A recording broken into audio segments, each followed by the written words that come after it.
The filing of certificates of candidacy continues. Among those expected to file theirs today are Manila Mayor Isko Moreno and his running mate Willie Ong. Something unexpected over the weekend as President Rodrigo Duterte says he's retiring from politics. Is Vice President Leni Robredo running for president? Her camp says just wait a little longer.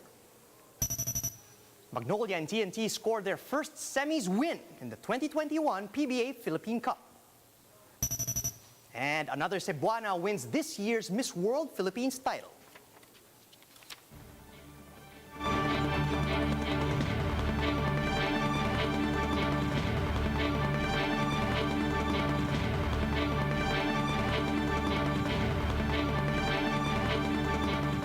Fast, focused, and fearless. Here's everything you need to know as you jumpstart your day. I'm Charles Lejano. Manila Mayor Isko Moreno and his running mate Doc Willie Ong will file their respective certificates of candidacy today.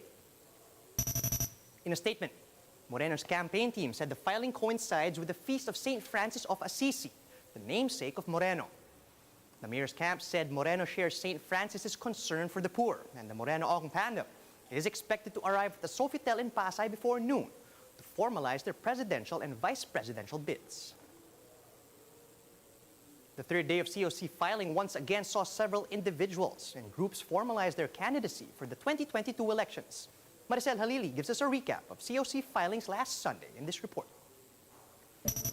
The third day of COC filing was much slower than the previous 2 days. Still, there were notable officials and groups that filed their COCs. Former Senator Jinggoy Estrada has personally filed his certificate of candidacy for senator under Puwersa ng Masang Pilipino. This is just a day after his brother, former Senator J.V. Ejercito, filed his candidacy for the same post. The question is it morally acceptable to have siblings in the upper chamber? Well, why not? Both of us, I think both of us deserve to be there. Both of us, isa lang naman dugo na nananalitay sa amin.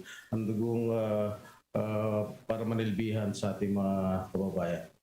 Former Ocho Derecho Bet and senatorial aspirant Samira Gutok is a buzzer beater. She arrived 10 minutes after the supposed closing time due to some issues in her documents. She is now running under the slate of Manila Mayor Isko Moreno, Aksyon Demokratiko. I went to the Islamic Center kanina to have a prayer 1, 2, 3, and I arrived there, and the paperwork na Gutok Samira on this ay nabaliktad po. So I had to come back and forth and wait for a replacement of the document.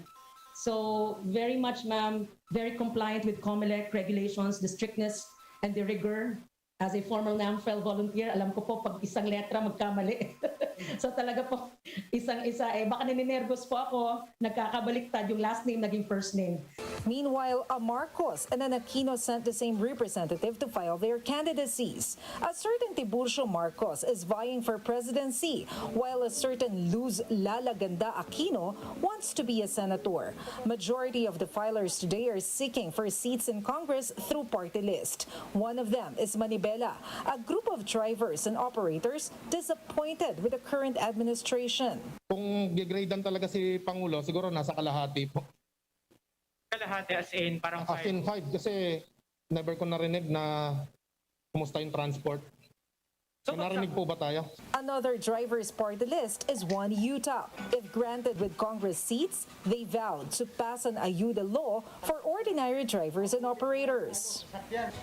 One ACCAP aims to use public funds for poor people, especially for students in need, regardless of their academic performance. Ang isang magnanakaw, anti-Christ po ang magnanakaw. Kaya mag-pro-Christ po kayo. Sumama po kayo sa one ACCAP. All in all, one aspirant filed for president, 4 for senator, and 10 for party list filed their COC today.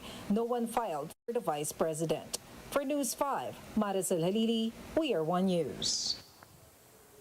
But perhaps the highlight of the COC filing last weekend was none other than President Rodrigo Duterte's announcement that he was retiring from politics. Duterte said this as he accompanied his longtime aide, Senator Bongo, for his filing as a vice presidential candidate.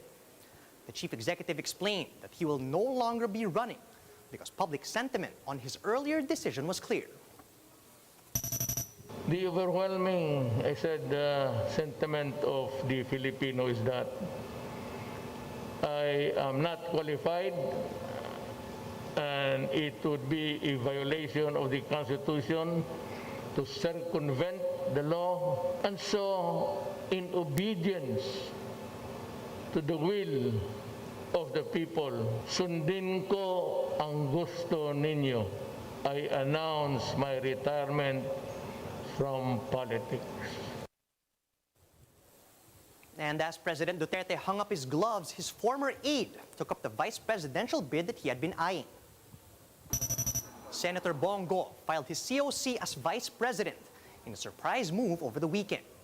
The lawmaker said he's ready to prove his worth if given the chance to become the country's second highest elected official.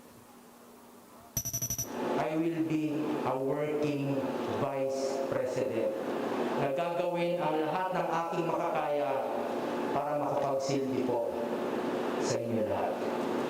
Hindi ako magiging spare tire o reserba lamang. And now the question on everybody's mind is this: who will run as Bongo's running mate? Some are still pushing for a Sara Duterte-Bongo tandem, even though the Davao City mayor had already filed for re-election. In her official Facebook page, the presidential daughter thanked her supporters for their trust and respect. She also expressed hopes for an honest, orderly, and credible 2022 elections. But the presidential daughter supporters are still calling for the Davao mayor to vie for the presidency. Meanwhile, Senator Coco Pimentel thinks Cusi's faction in PDP Laban is just making noise to divert attention from their lack of a presidential bet. Recall that Cusi's PDP Laban faction issued a statement saying Senator Manny Pacquiao has been automatically expelled from the party. Secretary General Melvin Matibag said that the PDP Laban Constitution prohibits members from filing COCs under another political party. But Pimentel brushed this off, calling this mere propaganda, and the lawmaker insists there's nothing wrong with Pacquiao running under the banner of Promdi. Everything is chaotic now in the group of Cusi and Matibag. So that's why they're now making this issue up, which is really not an issue because all the necessary steps were made by us, by the PDP Laban, to allow the filing of Senator Manny Pacquiao of the certificate of nomination of the political party Promdi. I want to make it clear, under the law, a registered political party can officially nominate a candidate for president, and Promdi is one of them. Meanwhile, Vice President Leni Robredo's camp clarifies that she has not yet accepted Isambayan's nomination as their standard bearer. The Vice President's spokesperson, Barry Gutierrez, said that it's still too early for Robredo to announce her election plans, despite the ongoing COC filing. In a radio program, Gutierrez also said that Robredo will announce her final plans before October 8th. Konting hintay na lang, di ba? Sabi naman ni VP, October 8 ang huling araw ng filing. At bago mag-October 8, ipapaalam na niya ang kanyang desisyon. So, hindi na matagal. Yung mga matagal nang naghihintay, yung mga matagal nang nagsusubaybay, yung mga matagal nang ganadong-ganado na marinig kung ano ang magiging pasya ng ating Vice Presidente, ilang araw na lang ang ating kailangang paghihintay. At malalaman na natin kung ano ang kanyang magiging desisyon.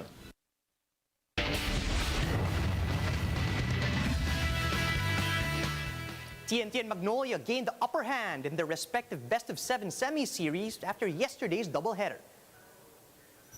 RR Pugoy came up big on both ends, the floor in TNT's 89-88 victory against San Miguel.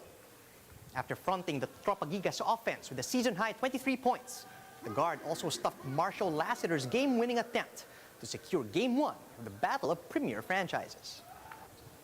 Meanwhile, the Hotshots defeated Meralco 88-79 thanks to a late surge in the final quarter. Big man Ian Sangalang led the way for Magnolia in the win, finishing with 18 markers.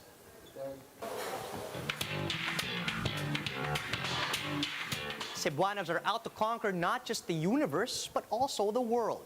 This is Cebu City's Tracy Morin Perez was named Miss World Philippines 2021.